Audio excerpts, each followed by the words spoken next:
Ms. Hawkins, you can please take the invocation. Humbled. Everyone could bow their heads. We offer this prayer in the name of Jesus at this time of spring, at this time of resurrection. We ask for your blessings. We ask for your guidance and your wisdom today. We always give you thanks for our staff, and we offer a special prayer and the healing hand for Matt.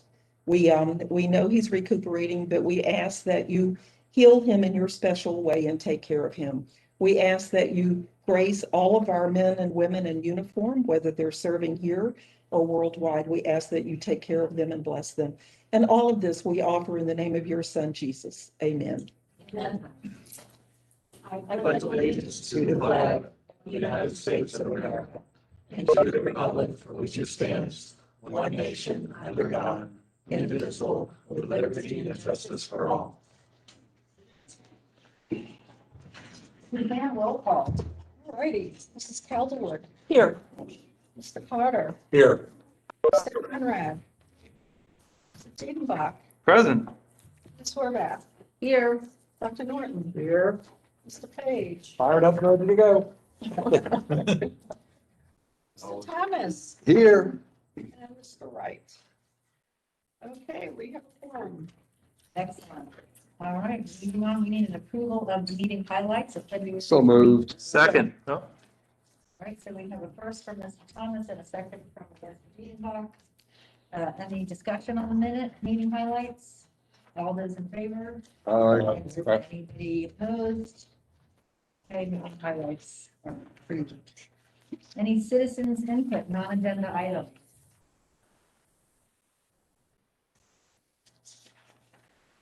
Hearing none, we'll move on and ask for any airport authority input on non-agenda items. Hearing none, we need to adopt our agenda for today. So moved, Madam Chair. Second. Okay. Give it to Doc. Any changes, any discussion on the agenda? All those in favor? Aye. Any opposed? Okay, agenda is adopted. I can turn this over to Alan. All right, thank you, Madam Chair. Good afternoon, everyone. Suzanne has a little picture display here that we'll put up on some of the project progress.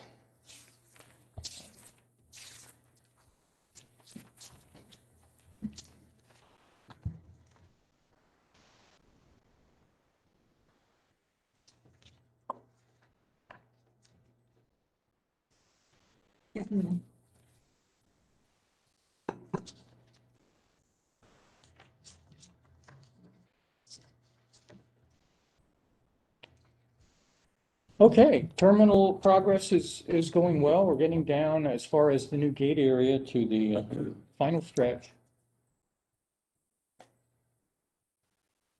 Oh, excuse me. Who's in control, Suzanne? Okay. Turn it on. All right, so there's the latest aerial, not too much change in the aerial, although we have since this moved our security fence around boarding bridge number 1, which will soon be number 3. And so we'll be opening up that boarding bridge for Americans' use in the next couple of days, and they'll sort of work out just that last sliver of the new gate area. Next, Suzanne. Another look from the north side, nothing too exciting there. Sorry. And then you can, all right, one more, Suzanne. Again, Suzanne. Okay, our roof continues to be worked on. We're down to the last little section there. The solar panels in that section that were off over our admin area were replaced, and they're finishing up. They've been putting, remounting the conduits that go along the roof and getting those set. Our lightning protection system is getting finished up and some of the trim work. There's 2 large rooftop units there, HVAC units, that are going to be replaced as part of the project. So we'll have some fresh mechanicals. And so the crane will be out in the next several days to move those up onto the roof. Next, Suzanne. And those are those units all ready to go. Next, Susan. Inside, you probably saw a lot of painting going on, so we're just getting the final drywall finishes, upgraded some of the existing finishes, and then giving everything a new clean look. The gold color there goes away. There's a complementary color. But other than that, it'll be pretty much the same as what you see. Some of the colors in the sterile area have been changed a little bit. Blue is a lighter blue. Outside, the curved wall that is the actual transition to the new area is almost finished. There's some trim work yet to do. On the left, you see the pet relief area. So they got the outdoor sink for washing up and a little hose to spray Fido's business down. And there's a canopy over top of that. There'll be a security fence around that and some landscaping and some astroturf and pseudo fire hydrant and things of that nature. So that's all going to happen rapidly now. Inside, you can see that curved glass. So that would be the sort of the mouth of the entrance to the new area on the left. And the construction wall there is, that's a temporary wall that will be in place while the boarding bridge is operational, but they're just doing some cleanup on the main gate area expansion. And then you can see there's, well, I can hardly see it, but they're installing some handrail there on the internal ramp and getting that paint finish about ready to, or drywall about ready to put the final paint on. Next, Susan. Very dark, I'm sorry, inside. This is glass railing. You can see the seats are already in there. They've been assembled and they're not necessarily in their final locations, but the new seating is in. There's also some comfortable, sort of more leisure-like seating that goes in as well in select areas. There is a problem with the seating in that we specified a stainless steel or just a stainless finish armrest with no pad or no plastic insert. And they were shipped with black plastic ones, which we're not accepting. Unfortunately, they didn't catch it before they had assembled all the seats. You know, I went out there and looked at it and said, no, this is not what we ordered. But they are looking to have their vendor do a color match to the fabric itself so that those armrests will be the same color as the actual seating. So we think that will be an acceptable. It'd be a huge deal to take all those seats apart, ship them back, and then wait for weeks to get the frames, because the armrest pad uses a different frame, of course, than the plain metal one. It's got holes in it and 3 holes in it, and just would not work. Different finish. So. I'd order a bunch of extra pads. Yeah, we will, and we already told them we're going to have some attic stock because they are going to be one-off colors. So that'll be essential. Thank you. Next, okay, you can see they're putting some finishing touches, cosmetic punch list items going on there with those clouds. The acoustic clouds help keep the noise down inside. The HVAC guys are doing the test and balance on the HVAC system. You can see the computer bar there. The lighting is in. There are 2 of those. That gold color is not going to stay gold. Other than that, the tile is in, the carpet is in, and they're getting the gate counters set, and those need to be, there's a tile finish that goes on those, so they'll be putting the tile on those shortly. And that's pretty much it for the terminal. The other work that's going on inside here is mainly just code base that we have to get everything looking the way we want it to before they finish that out. The new restrooms won't be started until the new gate area is open. So there's a lot of work to be done there. All we have is a concrete block shell right now. We are on Monday going to continue doing this epoxy coating of the under slab sewer lines.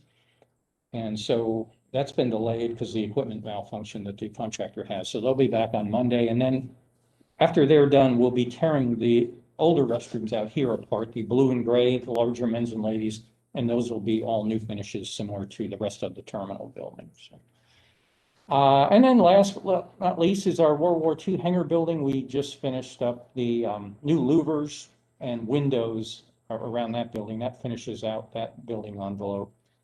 And I tried to maintain the original World War II look with those windows as much as we could, and it looks pretty good. Thank you, Suzanne.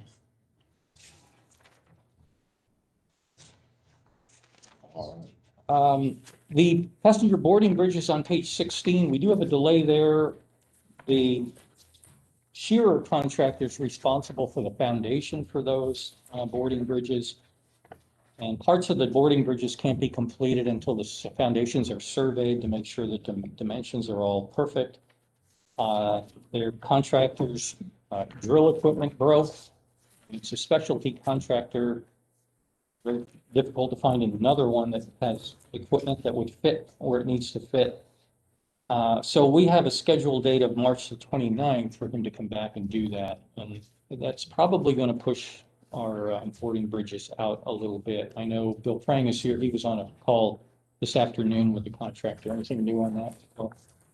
The boarding bridge contractors also had a delay in getting some door frames shipped, and the glass panels that are at the end, beginning and end of the tunnels are also delayed. They chose to order glass panels that are an exact match for the terminal building glass, which is a custom color. So there's a little delay in that, but all three of those things are probably pushing the install date back to the mid-June, late June timeframe for boarding bridges. So, you know, we still have a contract period. We have liquidated damages. I don't know that, you know, what the decision will end up being at that point. But right now, you know, with the COVID and everything, we're just not, you know, it's not lost business that we're worried about at this point. We just want to get it done and get it all right and opened up. So Contract time runs till May 20th without any possible changes. now some of this delay is due to shearer, but it really isn't a delay within their contract because there wasn't a particular milestone on these foundations. So they're not in liquidated damages on those, and then of course that pushes the boarding bridge out. Other delays might be, you know, like materials or due to the boarding bridge manufacturer, or their subs, and they may blame COVID for some of those. I don't know if they have, but we'll keep continuing to push them and get them done. On page 19 is item number 4, the multimodal parking facility. The work continues on that design criteria package. As you know, we did some soil. I reported on some soil borings that were done last month, and so they're continuing to work on the foundation design for that and the rest of the package. It won't take long, but we're really not in a position, I think, as we've discussed, you know, to really pull the trigger on the project. We do have later on in the board packages accepting some additional FTOT funds for that one. And so all those funds are going to come to us over a period of over the next 2 years. On page 20, item number 7 is the concert series venue that we've talked about. We're just going to go ahead and take that off the information items, as we've not heard back from that group. And now that people are getting vaccinated and venues are going to start opening up, it's my assumption that before too long, yeah, we'll have concerts again at the regular venues. All right, on page 21 is our air traffic volume report. A little disappointing in terms of the GA tower operations. Debbie can speak to that later, I'm sure. It was a short month, so the numbers are going to be a little bit lower. Military was down, but I think in the coming month, we're more than going to make up for that. We've got a lot of military exercises that are planned, and some civilians that are starting here next week that are part of Sun and Fun, some folks that are coming out and going to be doing formation flying practice and things of that nature. So,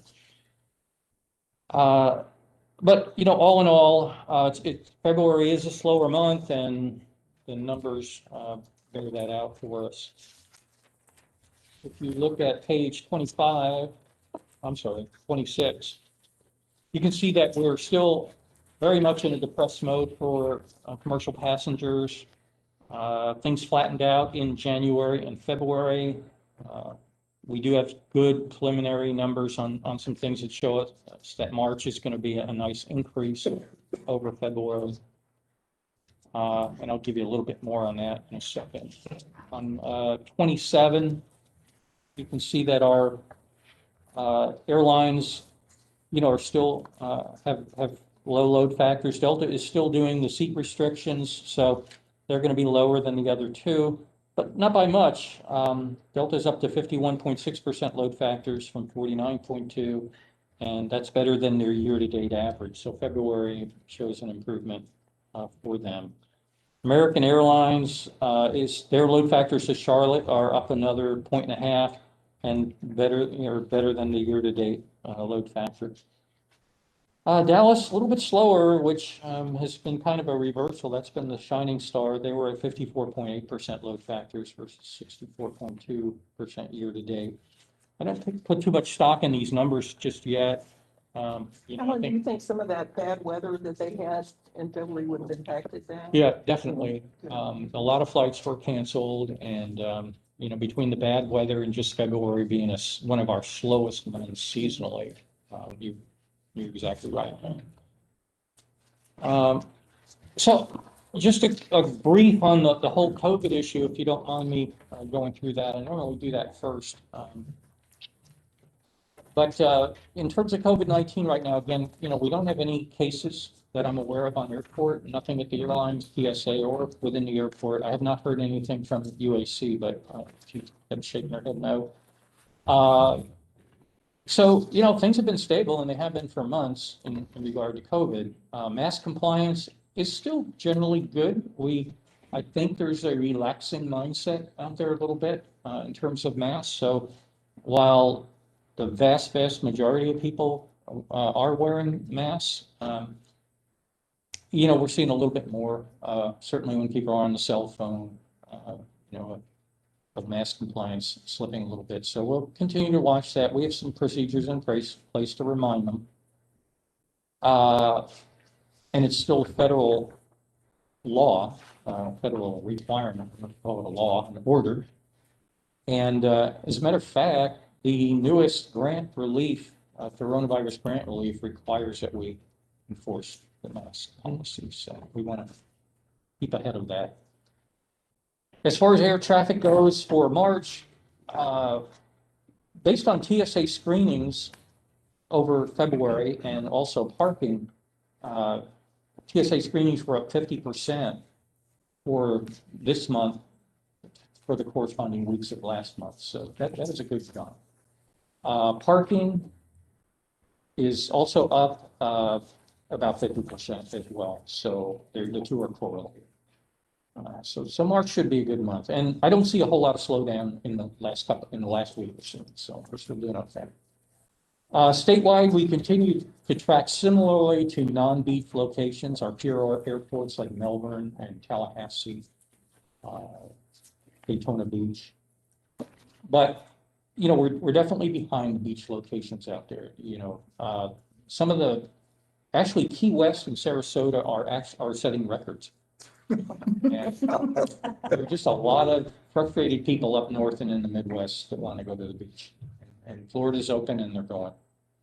Not true of all the beach locations, but most of them. I was on a call again. I do a monthly call with the FDOT secretary and the other airports. And, in general, anecdotally, they say they're down about 20%.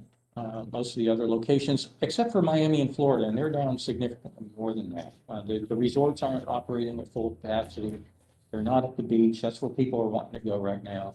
And so the international traffic is really dried up, and they have a little bit more weighted toward international traffic than some of us, obviously. So, but state or nationally, we continue to track with the national averages, and if not a little bit better than the national average.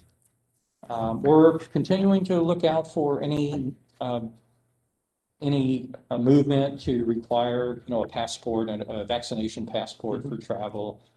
Certainly, that's going to be more and more talked about, I think, as we go forward. Obviously, in Europe and other countries, it looks like it's a done deal. We're continuing to operate with a reduced flight schedule. Delta's got 4 a day, American 4 a day to Charlotte, and two a day to Dallas, and that hasn't changed. Miami is in the schedule in June, but we can't get confirmation as to whether that's just placeholder, and they haven't updated it from last year. So the local manager told me he'd get to the bottom of it, and so that would be my guess, because that's happened before, but it would be great if Miami came back in June. In terms of federal funding relief, as you know, we spent the original $3.1 million in CARES. And as part of the Coronavirus Response and Relief Act, CRRSA, we have been awarded $2.3 million additionally. We submitted our application. There is nothing yet available from FAA on when that grant offer will be made. We expect it's going to be fairly soon, but by law, they have until the end of the fiscal year to make that award. They know that time is of the essence on these grants, so I don't expect that, and that's not what happened with the previous CARES Act money that was put out very quickly. The really good news, and I alluded to that in the email that I sent, was that there is another bill out that's been approved. As you know, it's the American Rescue Plan Act of 2021. That made about 3.7 times more money than the previous act available to primary commercial service airports. And they're using the same distribution formula from everything I can see in the bill. So that means that if we got 2.3 million last time, we should get, well over 8 million, 8.2 million in the next.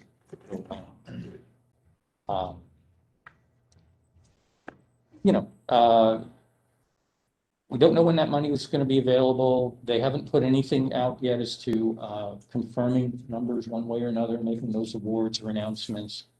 I'm expecting that'll happen fairly soon.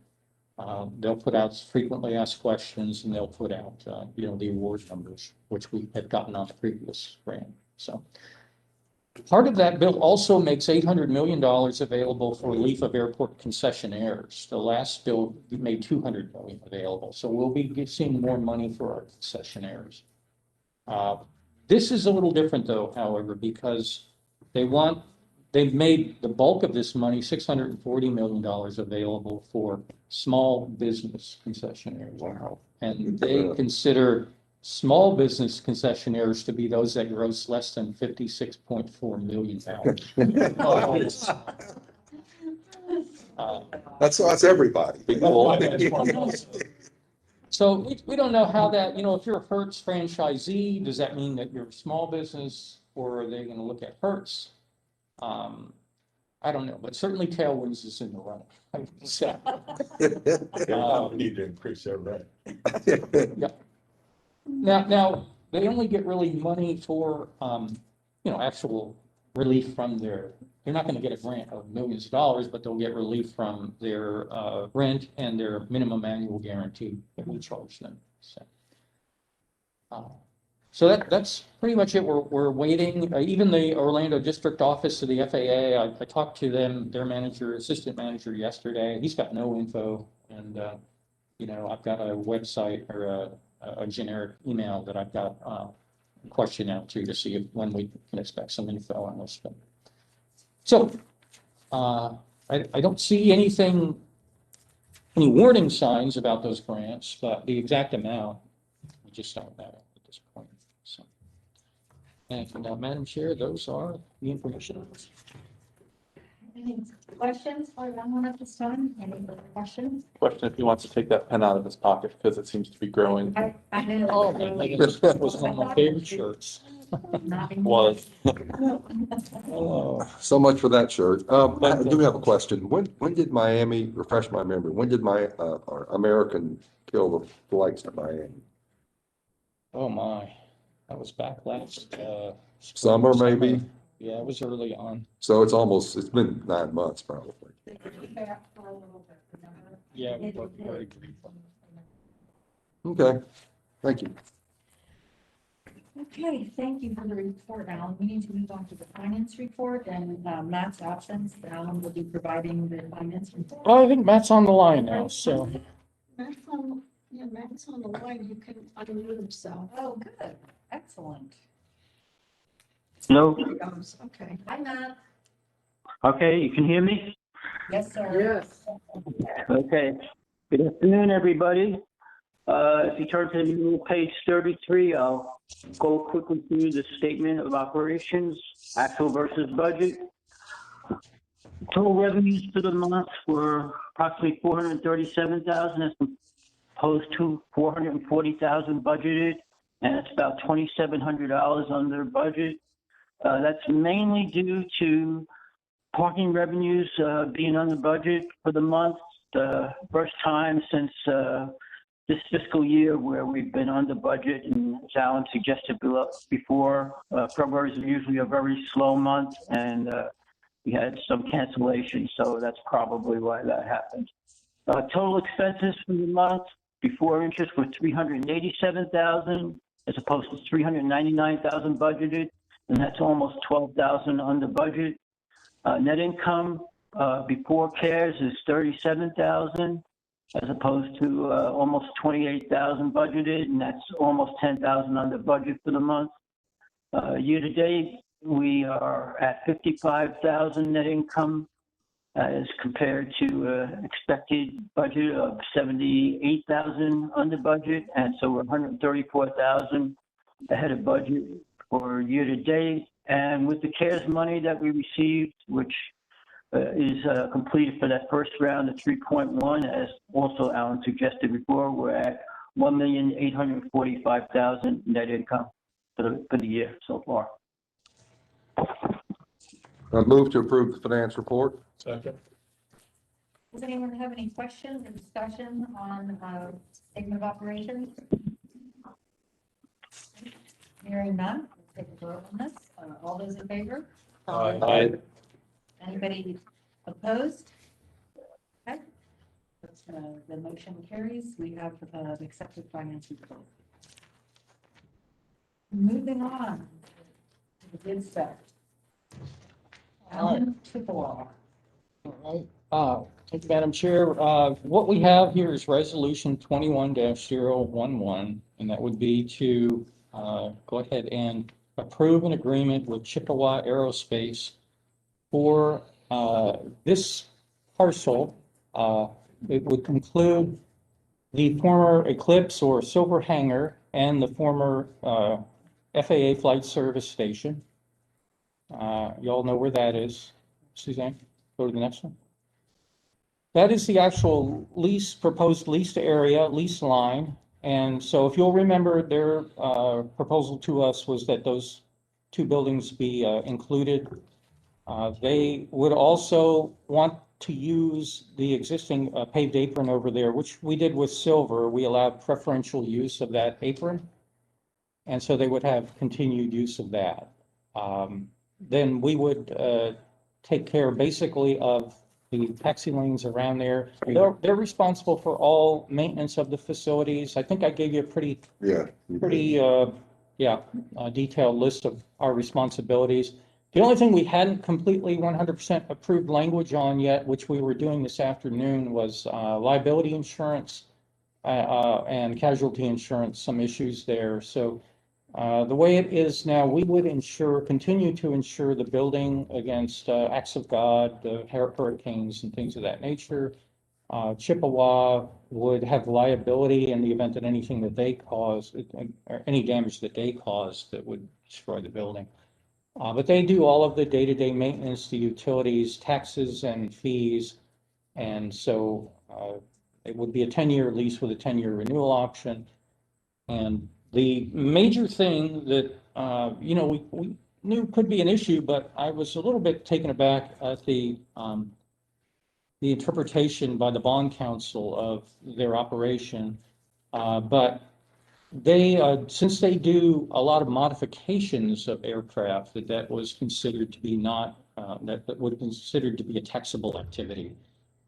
If they were just simply a service company that had done service on all comers, it wouldn't have been an issue. But because they do modifications, and that is a big part of their business and what they really focus on, that, it would be a taxable activity. So, fact is, they do most of those for airline common carriers, which common carrier maintenance is not taxable, which, we knew with Silver, and those services are provided to the public from the common carrier. So anyway, that leaves us, some decisions to make.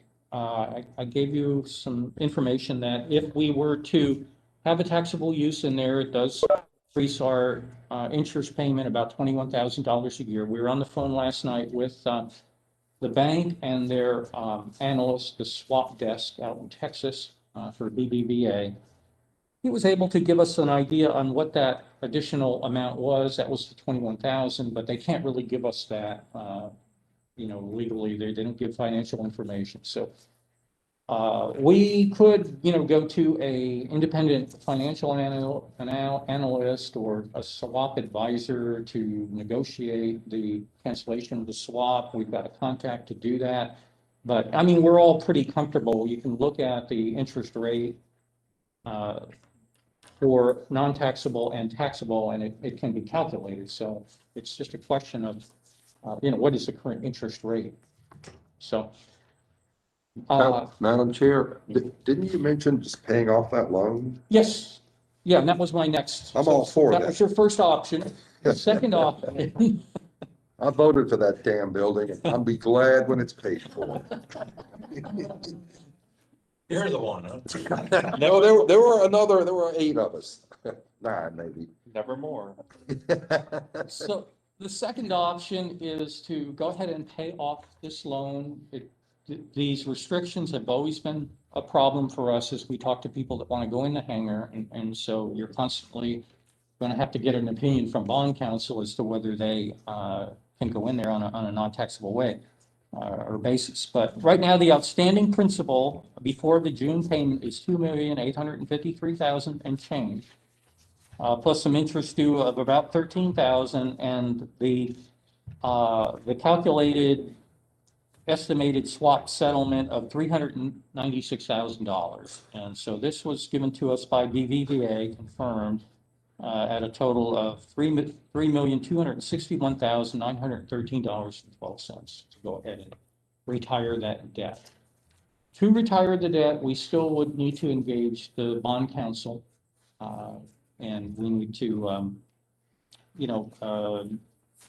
would need to start that process. I do have an engagement letter, which I've signed but not sent yet with Holland and Knight, the bond counsel, if you choose to go ahead and move forward with that. The resolution that we have basically says it's to approve the lease contingent on legal counsel review, concurrence, and bond counsel review and concurrence as required to meet the terms of the hangar loan agreement. So my suggestion, my recommendation would be to go ahead and approve the lease. There's language in there that allows us to change the form of the lease to cover any little bit on this liability or insurance and casualty and liability insurance issue, which we have a meeting of the minds. We just need to get the language over to Chippewa that was tweeted today, but I don't see any issues there. And then what we want to do is leave that start date a little bit flexible until we can get to our bond counsel, which should be able to be resolved, I would think, in the next 1 to 2 weeks, so that they can come back and make sure that we're all in agreement on how this bond and loan need to be closed out. What I wouldn't want to do is have Chippewa start in there and then we find out that we're responsible for additional cancellation fees of the swap agreement because we've gone to a taxable rate with having a taxable entity in there. And so I want to make sure we're 100% on that. before we go ahead and actually pull trigger on the start date. So I haven't talked to Chippewa about this. They wanted to start the lease on April 1, or they wanted to be under lease by April 1. But I do know that it's going to take them a lot of time to gear up. They have to get their FAA repair authorization certificate for that particular facility. That takes time. They've got to get their equipment down here. They've got to get people moved down here. This is going to be a ramp up over several months. So my guess is that, and I haven't talked to them about this because it's all going very quickly and fluid here, but my guess is that they will not have an issue. If we can get them approval from this board for the lease, and then come up with an agreed activation date, that I think that that will be fine with them. Also, we might be able to come up with some letter of agreement, get some insurance, and allow them to perhaps start moving some equipment or doing some changes over there. But that's a little bit sticky. So, I'd be careful in how we would do that. But I wouldn't want to have the board decide for some reason that we're going to switch gears and then, we're on the hook for their effort to do that. So that's where we're at. And I know Matt Foster's on the line. He and I have been talking quite a bit. And as far as the lease goes, and bond counsel and Matt and the bank. So at this point, I think we have really no issues on the lease itself. The question is, how do we, if the board decides they want to cancel this debt, and that should be done probably at a separate meeting, once you get all the information, that we would go ahead and schedule either a finance committee meeting, of course, everybody's pretty much here, or another special board meeting and get everybody together to do that once you are ready to do that. We can't do it today? To cancel the debt? Yeah. Yeah, you can vote to do that, subject to, bond counsel review and all of that. But, it's really, it's a convenience issue, but, I want to make sure that you have all the information in front of you. Okay, well, Madam Chair, I'll move to approve resolution 21-011. Second. Any further discussion on the resolution? I've got two questions about Chippewa. So as we think about incurring a $400,000 expense to get out of the bond, what do we know about Chippewa and their financial capacity, and what do we get up front from them to move in? I hate to have us wipe out a $400,000, expense, and then Chippewa's another Silver Airlines. So what do we know about them? They've been in business for a good long time. They own a number of STCs, with supplemental type certificates. So they're primarily an engineering company, and they're pretty well established in terms of their success in doing that. In terms of their financial condition, we don't know a lot. It's always hard for us to even know a lot. But I've sort of looked at it this way: is that $400,000, we've got to pay that anyway. So it's do we pay it today and get out of this loan, or do we pay it over time? But regardless, it's not new. It's not a new expense. It's just an advance on an expense. So, yeah, I understand that, but in this business, Taking a gamble? you're taking a gamble with anybody. Yeah, look at Eclipse. That was a huge gamble. And we will. Yeah, Eclipse was a gamble. Silver was a big gamble. I don't know that we'll get anyone else in there, and certainly the other ones that came to us for gambles. So, Mr. Carter? I'm on the same page with you. So that's what I was doing here early, is forget Chippewa. I think pay it off, even if they weren't coming, because it opens up some opportunities for us, and we're going to pay it anyhow. My only concern is that we're banking on getting 8 million, 2.5 million. That's where I get a little bit nervous. Because that money is hard to recapture. So that's where I'm nervous. Chippewa, I'm like you, I've been trying to find, there's not a whole bunch about them. There's, it's a one-page website. So, but I think I would vote to pay it off if Chippewa wasn't coming, because I think it opened this, facility up to more options, and we could go taxable and stuff like that. Well, I mean, there is other information on Chippewa out there. They run a couple of FBOs at other facilities, and they do have a decent sized footprint. They, as I said, they've contracts with, right now with one of the commuter airlines. They have a number of very, these supplemental type certificates, they've got a number of them that they've engineered and had approved by the FAA. And so That's all in there, but I'm saying, though, like the web, it just, as far as it's the like, company, so, it's myself and one, it's not really a lot of depth, I meant to say. yeah, I mean, it's part of the course, unfortunately. Madam Chair. Yes. Based on the information that we received when we approved the Chippewa request for bid or whatever we called it, competing with the other two companies, we know at least right now there's a demand for that space. So, there at least, yeah.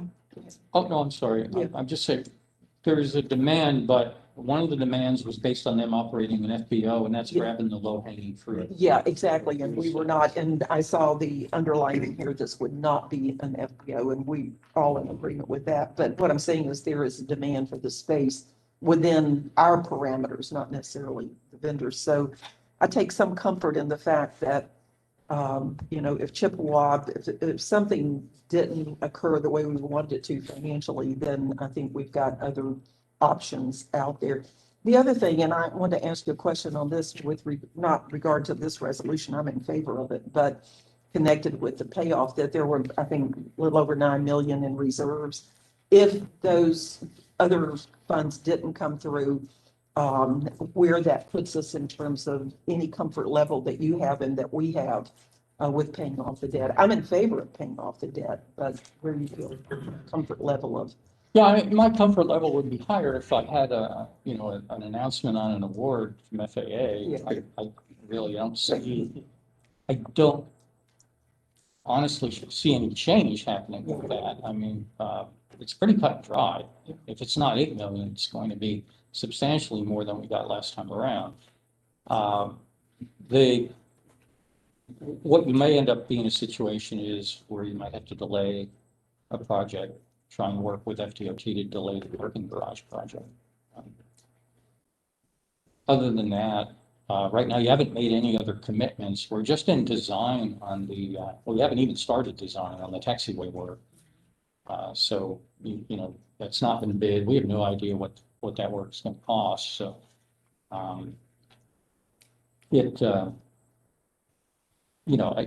I put more in that estimate than what it should be in terms of our cost. But remember too that our share of that would be reimbursable from PFCs. We have to submit that PFC application though, to get that money back. So that may have to come back to us over time. So Arlen, resolution 21-011 is only to approve the lease agreement. It is not spelled out this involves any criminal.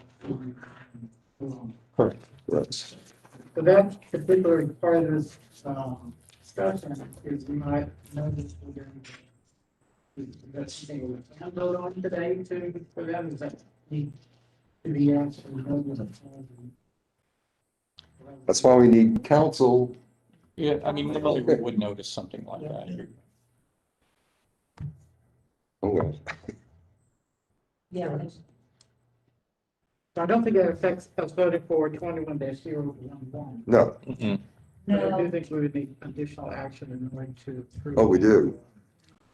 Oh, right. Yeah, it's two different things. But I mean, 21-011 is strictly about this. Chippewa. Chippewa, regardless of whether it came down from. So is there any further discussion on the Chippewa? Call the question. All right. So all those in favor? Aye. Roll call. Oh, roll call. I'm sorry, Suzanne. After how many years I've said. Me too. Hey, Mr. Carter, Yes. Mr. Diedenbach, Yes. Dr. Norton, Yes. Mr. Page. Yes. Mr. Thomas. Yes. Mrs. Calderwood, Yes. and Ms. Horvath. Yes. Okay, motion passes.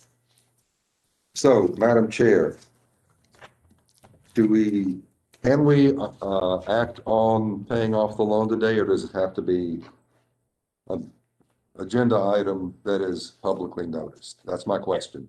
And I was hoping our council would fill in. I think it should be publicly noticed. Okay. Thank you. I would Sure. like to do it today. No, I was, sorry.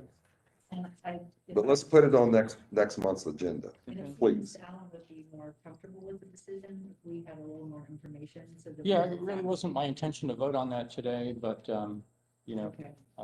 probably, you know, getting a sense of the board on that was more all I was really looking for. What I would do. I think you did. Is it something that would go through the finance committee and be presented to this committee from the finance committee?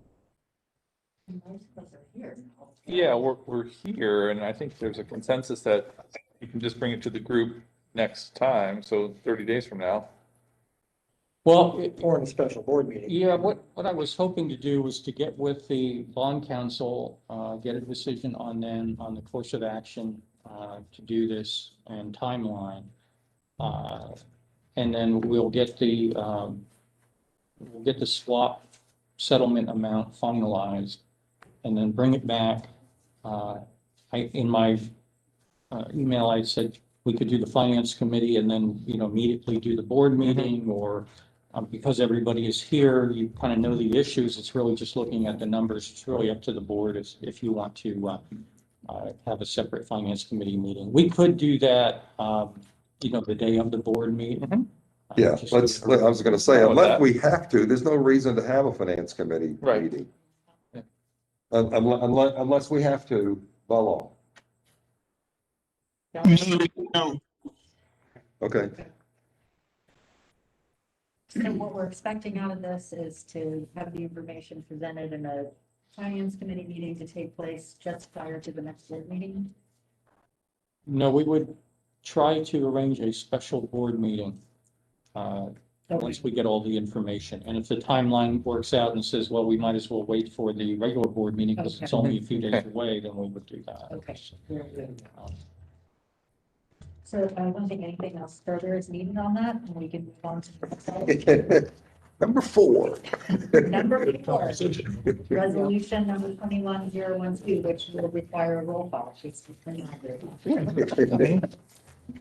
Okay, this resolution is for a state grant agreement, which raises the existing amount for the parking garage and intermodal facility from 1.6 million to $2.4 million of FDOT share. There will be 2 follow-on grants to this one over the next couple of years, bringing the FDOT share up to 5.5 million. And right now, you know, you're not obligated to do anything except to accept the money. It does authorize the Horvath to sign the agreements and for me to sign subsequent agreements with respect to those grants and change orders up to $25,000. So. Madam Chair, move approval of resolution 21-1012. Second. Any discussion on resolution 21-012? Questions? All right, Suzanne? All right, Mr. Dingba, Aye. Dr. Norton, Yes. Mr. Page, Yes. Mr. Thomas. Yes. Mrs. Calderwood, Yes. Mr. Carter, Yes. and Ms. Horvath. Yes, Okay, motion passes. thank you. On to item number 5, resolution number 21-013. This resolution is for another grant from the FDOT in the amount of $11,000 or up to and including $11,000, 50% share of markings on the runway. You can look at the last page of the agreement and show we would be putting these markings. They're primarily repainting of existing markings at the runway hold lines and also the runway center lines. I'm sorry, the taxiway hold lines at the connectors to the runway, and then the runway center lines, so. Not much more than that. Move approval of resolution 21-013. I wanted to do that when you said it's a grant. Not at all, I wanted to do. And that was a second from Mr. Carter. Any discussion on the resolution for markings? Get the money. Suzanne? Okay, let's start with Dr. Norton, Yes. Mr. Page, Yes. Mr. Thomas. Yes. Mrs. Callaghan, Yes. Mr. Carter, Yes. Mr. Dienbach, Yes. and Ms. Horvath. Yes. Okay, motion passes. Thank you very much. Moving on to the tenant report. Hello, everybody. I guess I'll start off with the small event that we had last Saturday. We dubbed it the I'd Rather Be Flying Fly-In.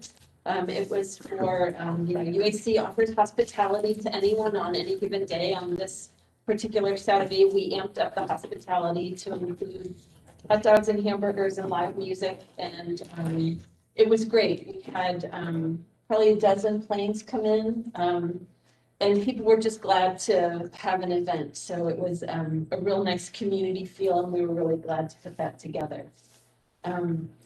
February was a little tough, mostly because of weather. We had a lot of fog, which canceled a lot of people coming in and a lot of our flight school activity.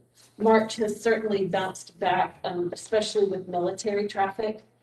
We actually have a C-130 coming to spend the weekend with us to do maneuvers at Camp Landing. We sent out a Sun Country charter a week and a half ago, and there were 146 passengers, and that's pretty big because what the Sun Country charters have been is in the 80 to 90 passengers, so that's a huge increase. It was a very busy time.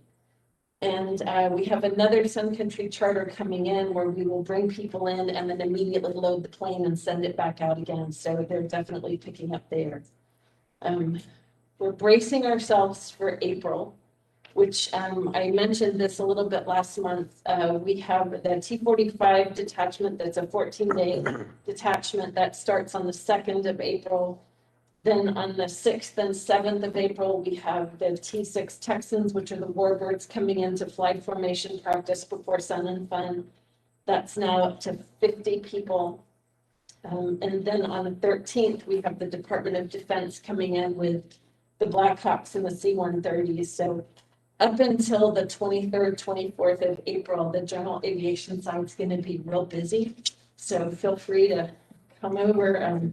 We've had great planning meetings to make sure that we're not going to be inconsiderate neighbors to the people that live in the area, but we're also really looking forward to a really busy time. We have a rental avgas truck or a loaner avgas truck coming in to serve those T6 that ships on Monday. And it's going to be busy. That's plenty for them. Does anybody have any questions? When's the warbird practice? They arrive on the people who are putting this together. They're calling it an NATA clinic, but really they're just going to be practicing formation flying. The people who are the organizers arrive on the 6th and the planes arrive on the 7th. Oh, cool, April. Of April, right? The T-45s, there'll be 7 T-45s. They'll each be flying 4 missions a day. They arrive on the 2nd and they'll be here for 2 weeks. Oh, okay. So we got a lot going on. And how long will the warbirds stay? Is that just one day? No, they're here until the 13th. Arizona. So the Department of Defense and the warbirds overlap by 1 day. So. Cool. Just so you know, I mean, we probably will get a few noise complaints. Oh, yeah. Just not, it's the 2%ers or less. But we do have some noise abatement procedures, areas that we communicated, right, to stay away from. Would Absolutely. include that sector of the community that goes over downtown Gainesville and the Duck Pond in that area where, we have a lot more folks that aren't used to a lot of airplane noise down there. Helicopters, yes, they complain about those, but not aircraft. So, hopefully they'll be able to avoid that, and they've always been good to work with before, so. They really have been great to work with. And the only other thing I want to say is the windows in the World War II hangar, they are just beautiful. That hangar is so pretty now, and you should come over and take a look at it because the airport did such a great job renovating that. It's nice and clean and bright, and the louvers at the top give us good airflow, so we really appreciate that. It's really terrific. Thank you. Thank you. Thank you very much. Any further airport authority input? I think we're all looking good on attendance, so without anything further, we can call the meeting adjourned. Perfect. Thank you. Thank you, everybody. Maximum efficiency. Sign. Huh? And you-